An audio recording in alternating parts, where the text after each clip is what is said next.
Welcome to today's Explainer. We're diving into a massive, kind of mind-bending paradox today. Why making more money rarely actually equates to feeling richer.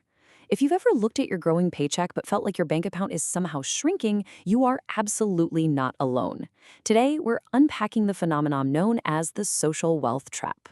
Here is our roadmap for today. We'll hit 1. The high earner paradox. 2. Conspicuous consumption and you. 3. Keeping up with the Joneses. 4. The elite overproduction problem. And lastly, 5. Escaping the hedonic treadmill.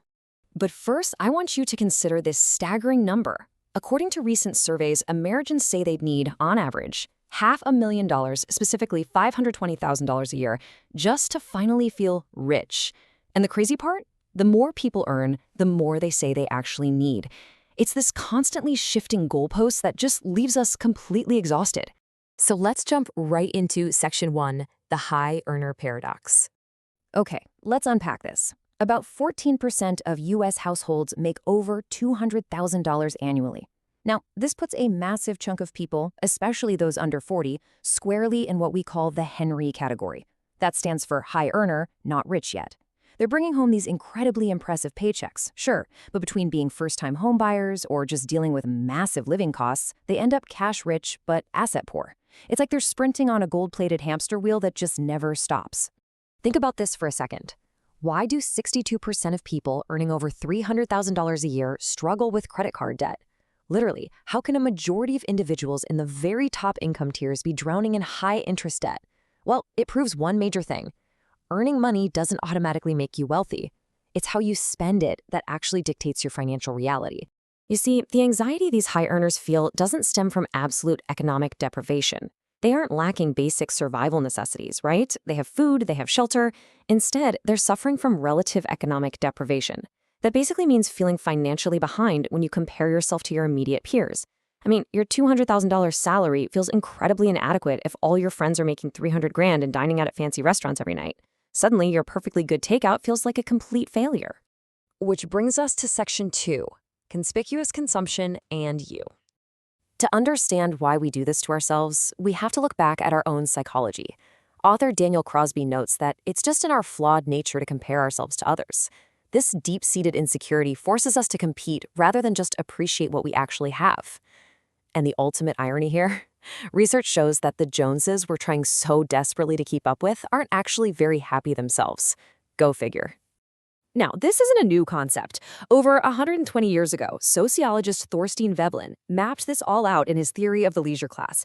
He coined conspicuous consumption to describe buying things literally just to show off your status.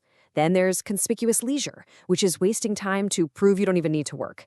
And my absolute favorite, pecuniary emulation, that exhausting, never-ending economic effort to financially outdo someone else. He basically proved that our urge to buy expensive, status-signaling stuff is a deeply wired, long-standing human trait.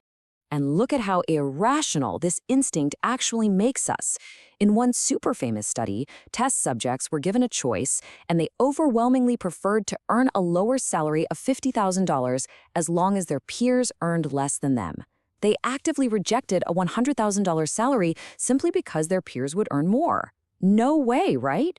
Social comparison is so incredibly powerful that we will actively choose a worse financial outcome just to make sure we rank higher than the guy next door. All right, Section 3, Keeping Up with the Joneses. Let's look at a modern, real-world example of this in action. A really fascinating 2018 study by the Philadelphia Federal Reserve looked at neighborhoods where a resident literally struck it rich by winning the lottery. So what do you think happens to the finances of the people living right next door? Well, prepare yourself because the results are shocking. You are significantly more likely to go bankrupt. Seriously, the non-winners in the neighborhood drastically increased their visible spending. Seeing the lottery winners' new cars and home upgrades triggered a massive wave of that pecuniary emulation we just talked about. Neighbors took on dangerous, high-interest debt just to keep up, which led to a massive spike in their own bankruptcy rates. Trying to keep up with the winner actively destroyed their own wealth. This happens because we are all stuck on what psychologists call the hedonic treadmill. Just like how lottery winners eventually report being no happier than average people, reaching a higher salary just raises your baseline expectations. You buy the nicer house, you upgrade the car, and in a blink, that just becomes your new normal. Your desires are never actually satisfied, leaving you running faster and faster just to stay in the exact same place emotionally. Okay, moving to section 4, the elite overproduction problem. Now, it's not entirely our own psychological fault. We also have to look at the macro environment. Peter Turchin developed this theory called elite overproduction, which describes a society that produces way more highly educated professionals, think lawyers, PhDs, consultants, than there are actual high-status positions available in the economy to absorb them. It basically turns modern success into a fierce zero-sum game. And we feel the symptoms of this macroeconomic squeeze everywhere. We're talking stagnant wages paired with massive housing unaffordability. We're seeing widespread underemployment among university grads.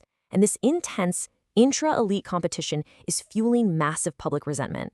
Millennials and young professionals are completely stressed out because they're financially pressured to live in highly gentrified, ultra-expensive cities just to maintain these elite jobs. Usually, standard financial guidelines recommend keeping your housing costs under 30% of your income and vehicles under 35%. But as high earners fiercely compete in these expensive zip codes, they instantly max out these fixed cost percentages for massive mortgages and luxury cars. So almost overnight, they completely erase the safety buffer that a high salary should naturally provide. Which leads us to our final part, Section 5, Escaping the Hedonic Treadmill. So how do we actually escape the trap? Well, we have to start saving again. As of December 2024, the average U.S. personal savings rate dropped to a dismal 3.8% of disposable income. That is incredibly low. Consumer culture makes it way too easy to spend via targeted ads and easy credit. But to break free, we have to actively reverse this trend. We really need to internalize the stark difference between earning a high income and building real wealth. Earning a high income is flashy. It's about visible spending. Cars, clothes, the prestigious zip codes. But building real wealth, that's invisible. It's the savings accounts, the investments, the long-term financial security and freedom from debt anxiety. As the saying goes, fancy cars are not wealth. Real wealth is what you do not see. So here's your game plan to break the cycle. 1.